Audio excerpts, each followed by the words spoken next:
حضرت بہلول دنات تشریف فرما تھے۔ ایک تاجر آیا، ادب و احترام کے ساتھ عرض کرنے لگا، حضور کون سی تجارت کروں جو نفع مند ہو؟ فرمایا سیاہ کپڑا لے لو۔ اس نے خرید لیا۔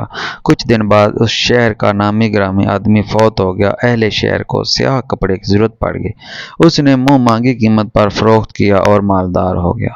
کچھ عرصہ بعد وہی تاجر گھوڑے پر سوار کہیں جا رہا تھا کہ حضرت بہلول دنا پر نظر پڑی۔ تکبر اور غرور سے کہنے لگا، او دیوانے، اب کی بار کیا خریدوں؟ آپ نے فرمایا تربوز لے لو۔ اس نے دستیاب سارے تربوز لے لیے۔ کوئی سوداگر نہ ملا۔ وہ ایک ہی ہفتے میں سارے خراب ہو گئے اور وہ پائی پائی کا محتاج ہو گیا۔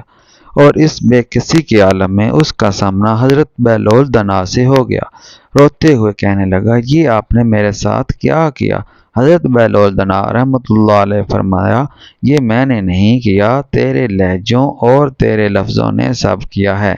جب تو ادب کے ساتھ آیا تھا تو مالا مال ہو گیا، اور جب تو بے ادب بن کر آیا تو کنگال ہو گیا۔ دوستوں، ایسی مزید ویڈیو کے لیے میرے چینل کو لازمی سبسکرائب کریں۔ شکریہ۔